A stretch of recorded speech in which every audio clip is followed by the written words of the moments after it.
Kidney ఆపరేషనా? ఇప్పుడు ఎట్లా ఉంది? లేదు, చనిపోయిందా? అయ్యో.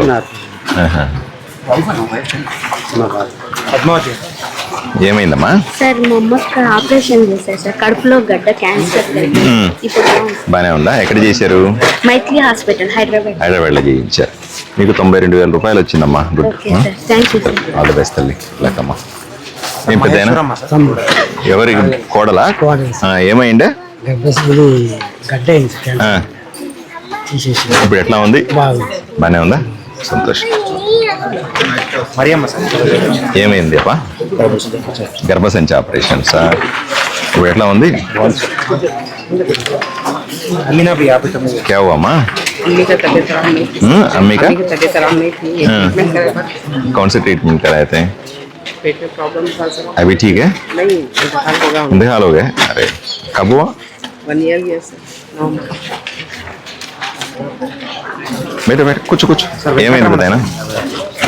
ఏమైంది? సెల్యులిటిస్ అని స్కిన్ డిసీజ్. కాల్ ఇట్లా పెట్టు. బ్లడ్డింగ్ పెట్టాను. Omni hospital. ఎట్లా ఉంది ఇప్పుడు?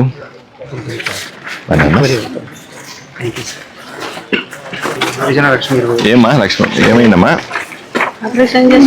ఏం ఆపరేషన్ చేసినారు? ఎట్లా ఉంది ఇప్పుడు? బంగారం ఏమవుతుంది? మదరా? చెల్లెలా? ఏమైంది? కిడ్నీ స్టోనా? ఆపరేషన్ చేశారా? ఎట్లా ఉంది? ఏమైందప్పా? Kidney stone sir. నీకేనా? ఎట్లా ఉంది ఇప్పుడు? ఎట్లా ఉందప్పా? Gall bladder stone. Gall bladder. ఎట్లా ఉంది ఇప్పుడు? డెలివరీ అంట, కోడలికి డెలివరీ. బేబీ కోడలు. ఏమైంది? గర్భసంచి ఆపరేషన్ చేయాలి. ఎవరికి? నా భార్య. ఎట్లా ఉంది ఇప్పుడు? బాగుంది సార్. మదన్ ఎవరికి?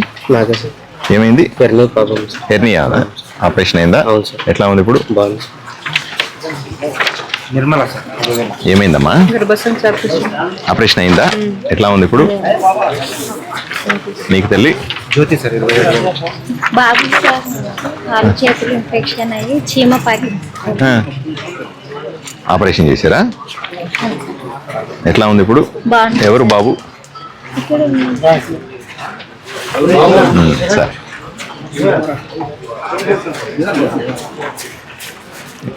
ఎట్లా ఉంది ఇప్పుడు? బాగానే ఉన్నాడుగా? బాగుందా? ఏమైంది? ఎవరికి? నీకే? నేను ఒకటే వచ్చినావా? ఏమైంది? ఆపరేషన్ అయింది సార్. అంతా సీన్ పంచర్ అయింది. ఇంత చిన్న వయసులో ఎందుకురా అన్ని వచ్చినాయి నీకు? ఏం చదువుతున్నావు? 7వ తరగతా? బాగుందా ఇప్పుడు? బాగా చదువుతావా? బాగా చదువుకోవాలి, సరేనా? 2 సార్లా? ఎందుకు? మంచినీళ్ళు తాగాలి బాగా. తాగుతున్నావా? చదువుతున్నాను సార్. 10th క్లాస్ చదువుతున్నాను sir. Very good, very good. ఏ స్కూల్ అమ్మా? School sir. Very good, all the best తల్లి. ఏం పై ఏమైంది? పక్షవాతం వచ్చిందా?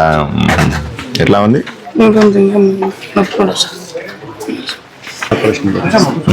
పిత్తకోశం ఆపరేషన్. ఎట్లా ఉంది? బాగుంది. ఏమైందమ్మా? చెవ్వ బానే ఉందా ఇప్పుడు? ఏమైంది? Kidney problems. స్టోన్స్ ఉన్నాయి సార్. తీసినారు సార్. 26 ఏమైంది? మిషన్ వస్తుంది సార్. మిషనా? ఓ, ఎట్లా? ఏం మిషను? అది కటింగ్. ఏం కటింగు? గోడ వచ్చేది ఎగురొచ్చి చేయి మీద బాబా. మళ్ళీ కట్ అయిందా? నరం కట్టాను సార్. ఇప్పుడు పని చేస్తుందా? కిందకి వస్తుంది, పైకి రావడం. ఇట్లా పైకి ఎత్తలేవా? అంతే సార్.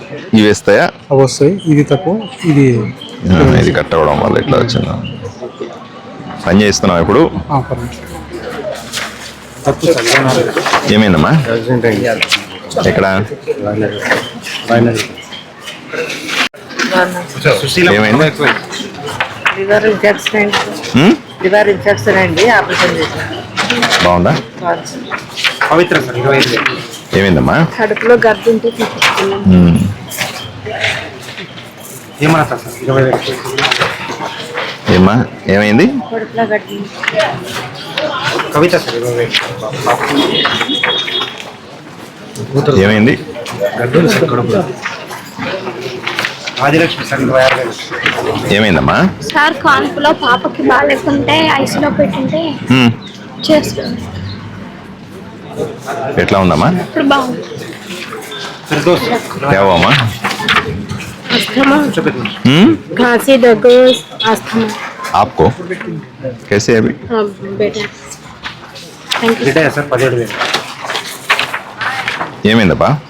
కాలుకి జబ్బు సార్. ఎట్లా ఉంది ఇప్పుడు? లక్ష్మి సార్ 25,000. ఏమైందమ్మా? నొప్పి సార్, ఆపరేషన్. కడుపు నొప్పి ఉండే ఆపరేషన్. బాగానే ఉందా ఇప్పుడు? నాగవేణి సార్ పాప 1,19,000. ఏమైందమ్మా? ఆటో తీసుకుంటారు సార్ ఎవరికి? పాప. ఓ ఎట్లా ఉంది ఇప్పుడు? ఎంత వయసు పాపకి? 13 ఇయర్సా? అంత చిన్న వయసులోనా?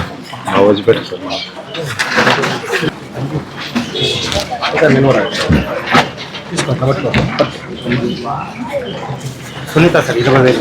ఏమైందమ్మా? ఆపరేషన్ చేసి దేనికి? Caesarean plan.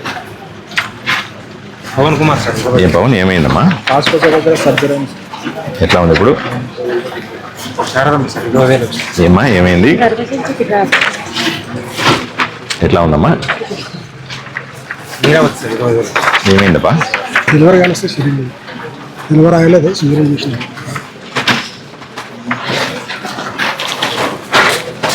ఈరోజు సీఎం రిలీఫ్ ఫండ్కు సంబంధించిన ముఖ్యమంత్రి సహాయ నిధి నుంచి ఆదోనిలో వివిధ సమస్యలతో హాస్పిటల్లో చేరి చికిత్స పొందిన తర్వాత జేబులో నుంచి డబ్బులు పే చేసి పేదరికంలో ఉన్నటువంటి పేద మధ్యతరగతి వాళ్ళందరికీ కూడా ఆర్థిక సాయం చేసేటువంటి కార్యక్రమాన్ని చేపట్టాం. ఇది 8వ విడత. నేను ఎమ్మెల్యే అయిన తర్వాత ఈ 1.5 సంవత్సర కాలంలో 8 సార్లు ఇలా ఆదోనిలో చాలా మందికి ఈ చెక్కులు పంపిణీ చేయడం జరిగింది. ఈసారి సుమారుగా 55 మందికి 8,71,000 రూపాయలకు సంబంధించినటువంటి చెక్కులు పంపిణీ చేశాం. చాలామంది ఎన్నో ఇబ్బందులు పడతా ఉన్నారు. నాకు ఇక్కడ కనిపించేది ఏంటంటే, ఒకటి అందరినీ అడుగుతా ఉన్నాను, ఏమిటి సమస్యతో మీరు హాస్పిటల్లో చేరినారంటే, మొట్టమొదటిది మహిళలకి కడుపులో గడ్డలు కానీ మహిళలకు సంబంధించిన సమస్యల గురించి ఎక్కువ మంది చెప్తా ఉన్నారు. ఇది చాలా సీరియస్ అంశం. నేను ఇక్కడ ఉన్నటువంటి ఏరియా హాస్పిటల్లో ఉన్నటువంటి లేదా తల్లి పిల్లల హాస్పిటల్లో ఉన్నటువంటి డాక్టర్లతో ఒకసారి మాట్లాడతాను. ఎందుకు ఈ ప్రాంతంలో మహిళల కడుపులో గడ్డలు వస్తున్నాయి, ఎందుకు మహిళలకి ఈ ఇబ్బందులు వస్తున్నాయి అన్న విషయాన్ని కూడా మనం దీన్ని తరోగా సర్వే చేయాల్సి ఉంది. అవసరమైతే పెద్ద డాక్టర్లని కర్నూలు నుంచి కానీ లేదా విజయవాడ హైదరాబాద్ నుంచి పిలిపించి ఈ ప్రాంతంలో మహిళలకి ఈ రకంగా సమస్యలు ఎందుకు వస్తున్నాయి అన్న దాని మీద పూర్తి విచారణ చేయిస్తాను. రెండవ అతిపెద్ద సమస్య మన వాళ్ళు చెబుతుందంటే, కిడ్నీలకు సంబంధించిన సమస్యలు ఉన్నాయి అని చెప్తా ఉన్నారు. కిడ్నీలో రాళ్ళు రావడం కానీ కిడ్నీలో సమస్యలు రావడం కానీ ఇవన్నీ జరుగుతా ఉన్నాయి. ఇది కూడా చాలా సీరియస్ అంశం. దీనికి సంబంధించిన ప్రత్యేక న్యూరాలజిస్టులు అంటారు. వీళ్ళని ఆ కిడ్నీకి సంబంధించిన స్పెషలిస్టులను ఒకసారి పిలిపించి ప్రత్యేకంగా వైద్య సదుపాయాలని ఇక్కడ పెంచడం గురించి కూడా ఆలోచన చేయాలి. ఎందుకంటే ఇంతమంది కిడ్నీ జబ్బున పడతా ఉంటే ఏదో ప్రాబ్లం ఉండొచ్చు కూడా. ప్రజలు కూడా ఆరోగ్యం పట్ల జాగ్రత్తగా ఉండాలి. ఆరోగ్యాన్ని కాపాడుకోవాల్సిన బాధ్యత ప్రతి ఒక్కరిది కూడా. నేను ఒక అతన్ని చూస్తా ఉన్నాను. పని చేస్తూ ఉన్నప్పుడు కటింగ్ చేసే మిషన్ చేతి మీద పోయి చెయ్యి విరిగిపోయి 1 వేలు పని చేయని పరిస్థితి ఉంది. ఇలా వృత్తిలో ఉన్న వాళ్ళకు కూడా ప్రత్యేకమైన సదుపాయాలు ఏర్పాటు చేయాలి. ఎవరన్నా రోజు పని చేసుకొని బతికే వాళ్ళకందరికీ కూడా, ఎందుకంటే ఇక్కడ చేసుకుంటే తప్ప బతకలేని పరిస్థితి ఆదోనిలో చాలా మందికి ఉంది. వీళ్ళందరికీ కూడా ఒక ప్రత్యేకంగా మనము ఇన్సూరెన్స్లు ఏర్పాటు చేయడం కానీ, వాళ్లకు పని చేసే వాళ్ళకి పనిలో ఏదైనా ఇబ్బంది అయితే వాళ్ళను ఆదుకోవడానికి ఆర్థిక సాయం గురించి కూడా మనం ప్రత్యేకంగా ఆలోచన చేయాల్సి ఉంది. దీన్ని కూడా నేను ప్రభుత్వంతో ప్రస్తావిస్తాను.